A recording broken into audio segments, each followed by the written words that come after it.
안녕하십니까.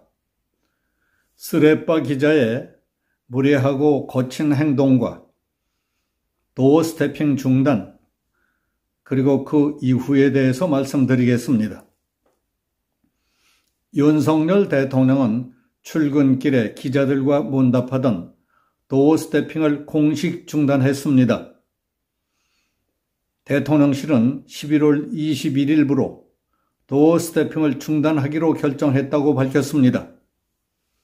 대통령실은 언론 공지를 통해 최근 발생한 불미스러운 사태와 관련해 근본적인 재발 방지 방안 마련 없이는 지속할 수 없다고 판단했다고 그 중단 사유를 밝혔습니다. 도어 스태핑은 국민과의 열린 소통을 위해 마련된 것입니다. 그 취지를 잘 살릴 수 있는 방안이 마련된다면 재개 여부를 검토하겠다고 말했습니다. 이 문제와 관련해 그 참 잘했다 하는 사람들도 많지만은 비판적인 입장에서 공격하려는 사람들도 많다는 것을 알 수 있습니다. 잘됐다고 하는 사람들은 어떻게 해서든지 국민과 격이 없이 소통하겠다는 뜻은 좋지만 언제 어떤 부작용이나 불상사가 생길 수도 있지 않겠느냐 하고 우려하던 사람들이 대부분이었을 겁니다. 도어 스태핑 중단을 비판하는 쪽에서는 최악의 대처라느니 좁쌀 같은 보복이라느니 하면서 기다리고 있었다는 듯이 윤 대통령에 대한 비방과 악담, 악선전을 퍼붓고 있습니다. 죽으나 사나 앞뒤 가리지 않고 이재명 편에 서서 별별 추태를 다 벌이고 있는 이재명 개딸들은 이번 사태를 저지른 MBC 기자를 참 언론인이라고 치켜세우며 그를 응원하는 대대적인 캠페인까지 벌이고 있습니다. 대통령이 출근길에 기자들과 간단히 문답하던 도어 스태핑을 부득이 중단하게 된 이유가 특정 세력에 의해 이처럼 비방과 악담, 악선전거리가 되는 이유를 알 수 없습니다. 심지어 특정 정치인의 팬클럽 같은 조직이 떼거지로 들고 일어나서 캠페인까지 벌이며 집단화, 정치화할 일이겠는가 하는 의구심이 듭니다. 따라서 이해를 돕기 위해 지난 18일 아침 대통령이 출입 기자들과 가졌던 도어 스태핑 장면을 되새겨볼 필요가 있다고 봅니다. 윤석열 대통령은 동남아 순방에서 돌아온 뒤 처음 진행한 18일 도어 스태핑에서 최근의 외교 성과와 관련해 동남아 순방과 전날 한국을 방문한 사우디아라비아 왕세자와의 면담 결과를 소개했습니다.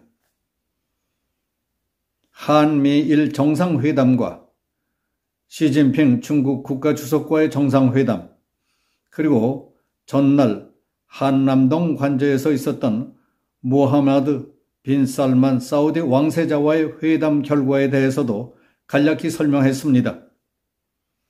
그 다음 MBC에 대한 전용기 탑승 배제 문제에 대한 질문이 나오자 윤 대통령은 언론과 국민의 비판을 늘 다 받고 마음이 열려있다. 그러나 국가안보의 핵심 축인 동맹관계를 사실과 다른 가짜 뉴스로 이간질하려고 아주 악의적인 행태를 보였기 때문이었다. 대통령의 헌법 수호 책임의 일환으로서 부득이한 조치였다. 언론도 입법, 사법, 행정과 함께 민주주의를 떠받치는 네 개의 기둥이다. 언론 자유도 중요하지만 언론의 책임이 민주주의를 떠받치는 기둥이라는 측면에서 매우 중요하다.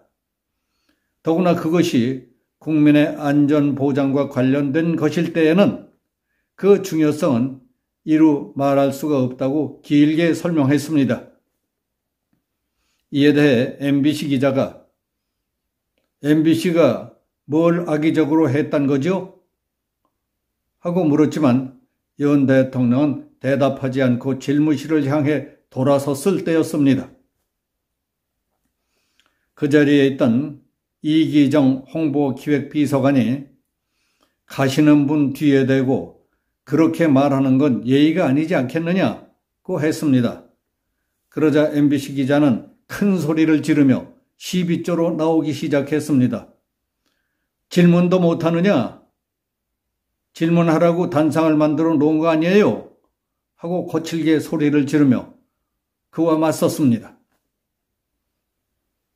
쓰레빠를 신은 그 친구는 비서관이 움직이는 대로 따라다니며 소리소리 질렀습니다. 눈을 뜨고 볼 수가 없을 정도였습니다.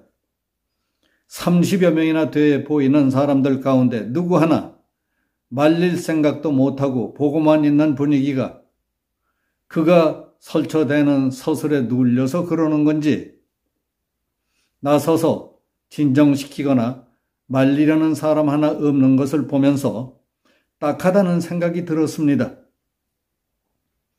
기자들이 정의감도 없고 기백도 없어 보였습니다. 선후배도 없어 보였습니다.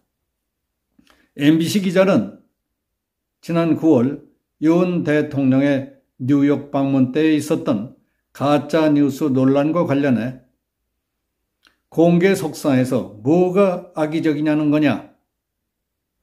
근거를 대라. 여기가 군사정권이냐? 하며 계속 큰 소리를 질렀습니다.